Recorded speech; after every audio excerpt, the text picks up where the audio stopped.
नेत्र रोग चिकित्सा कल्पना के अंतर्गत 7 प्रकार की चिकित्सा कल्पनाएं हैं, जिसमें से सेक विधि और तर्पण विधि मैंने इसके पहले वाले वीडियो में डिस्कस करी थी और इस वीडियो में पुटपाक विधि और उसके आगे की कल्पनाएं मैंने डिस्कस करी हैं। तीसरी विधि है पुटपाक विधि। पुटपाक विधि भी तर्पण विधि की तरह होती है, बस अंतर इसमें इतना होता है कि हम तर्पण विधि में आँखों में जो आँखों के चारों तरफ 2 अंगुल ऊंची एक आलवाल या बाउंड्री बनाते हैं उड़द के दाल की।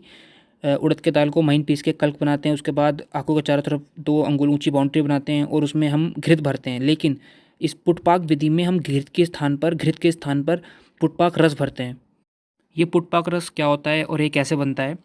पुटपाक रस बनाने के लिए हमें आनुक मांस लेना होता है। आनुक मांस मतलब मछली या जो पानी में रहते हैं जीव जंतु, उनका मांस लेना होता है 1 भाग। और इसके बाद हमें लेने होते हैं वानस्पतिक द्रव्य जिसमें स्नेह होता है, जैसे तिल, बादाम या सरसों। ये लेना होता है हमें 3 भाग। और इसके बाद लेना होता है हमें द्रव पदार्थ। द्रव पदार्थ में दूध भी हो सकता है, उसमें स्वरस भी हो सकता है, उसमें क्वाथ भी हो सकता है। तो वो लेना होता है हमें 13 भाग। अब इसमें करते क्या है, आनुक मांस को पहले हम उसको हम काटते हैं तब तक है जब तक वो बहुत महीन टुकड़े ना हो जाएं। उसके बहुत महीन टुकड़े कर लेते हैं उसके बाद जो वानस्पतिक द्रव्य लिए थे उनका चूर्ण बनाते हैं। उनको कूटते कूटते हम बिल्कुल बहुत महीन चूर्ण कर देते हैं। उस मांस लिया था हमने आनुक मांस, उसको भी बहुत महीन हमने काट लिया।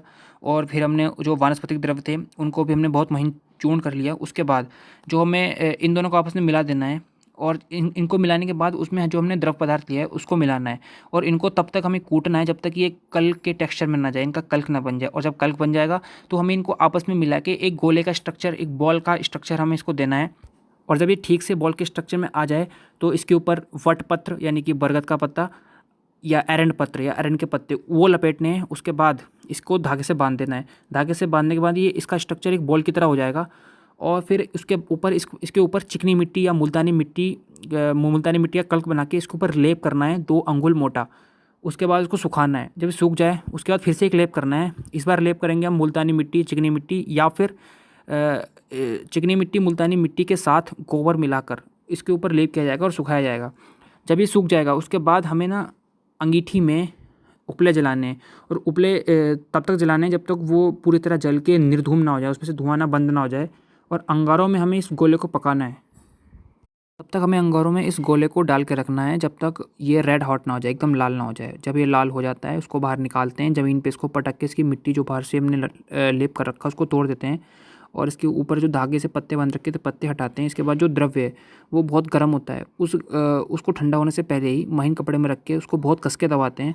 और ऐसा करने से उसके अंदर से हमें द्रव निकलता है, जो हमें द्रव प्राप्त होता है। वो जो द्रव प्राप्त होता है उसको हम कहते हैं पुटपाक रस। इसका नाम पुटपाक इसलिए है क्योंकि हमने इसका द्रव निकालने के लिए, इसका रस निकालने के लिए पुटपाक विधि का इस्तेमाल किया है। पुटपाक विधि का इस्तेमाल जो ये प्लांट्स होते हैं इनके लीव्स का निकालने के लिए भी किया जाता है। पुटपाक विधि को और डिटेल में देखने के लिए मैंने इसकी पहले से एक वीडियो बनाई है, उसका लिंक आपको डिस्क्रिप्शन में मिल जाएगा कि पुटपाक विधि क्या होती है और कहाँ कहाँ इसका यूज़ करते हैं और पूरी विधि होती क्या है और ये करते कैसे हैं पुटपाक। जैसे तर्पण विधि में हम आँखों के चारों तरफ एक 2 अंगुल ऊंची आलवाल या बाउंड्री बना के उसमें घृत भरते हैं। पर इस पुटपाक विधि में हमने पुटपाक रस बनाया है उसको भरेंगे।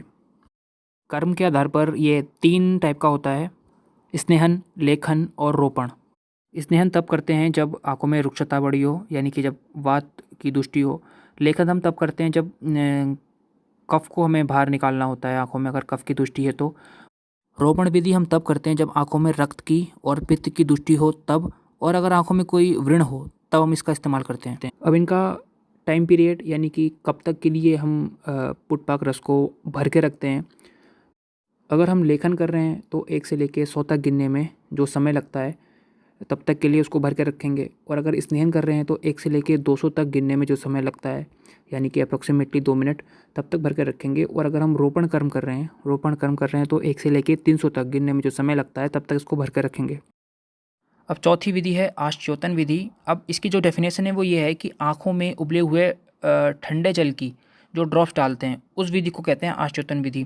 ये विधि सेम सेक विधि की तरह है। जैसे सेक विधि में हम आँखों के ऊपर से क्वाथ गिराते हैं, इसमें क्वाथ गिराने के स्थान पर हम उबाल के ठंडे किए हुए जल को या क्वाथ को दोषानुसार हम आँखों में ड्रॉप बाय ड्रॉप डालते हैं। दोषानुसार हम इसमें क्या करते हैं और कैसे करते हैं, जैसे जो रोग जिस दोष से हुआ है उस दोष को शांत करने वाले जो द्रव्य हैं उनका क्वाथ बनाकर हम ड्रॉपर की हेल्प से आँखों में उसकी ड्रॉप बाय ड्रॉप डालते हैं। अब इसको करने का प्रोसीजर क्या है, यानी कि ये कैसे करते हैं।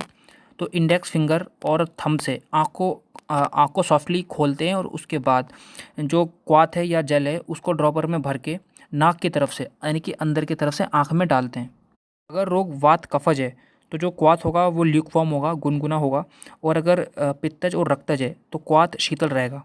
अब नंबर ऑफ़ ड्रॉप डिपेंड करता है कि हम कौन सा कर्म कर रहे हैं, और कर्म डिपेंड करता है कि दोष कौन सा प्रकोपित है। जैसे अगर कफ दोष की दृष्टि है तो उसके लिए हम लेखन कर्म करते हैं, और अगर आँखों में वात की दृष्टि है, आँखों में रुक्षता है, शुष्कता है, तो स्नेहन कर्म करते हैं, और अगर आँखों में रक्त की और पित्त की दृष्टि है या कोई व्रण है तो रोपण करते हैं।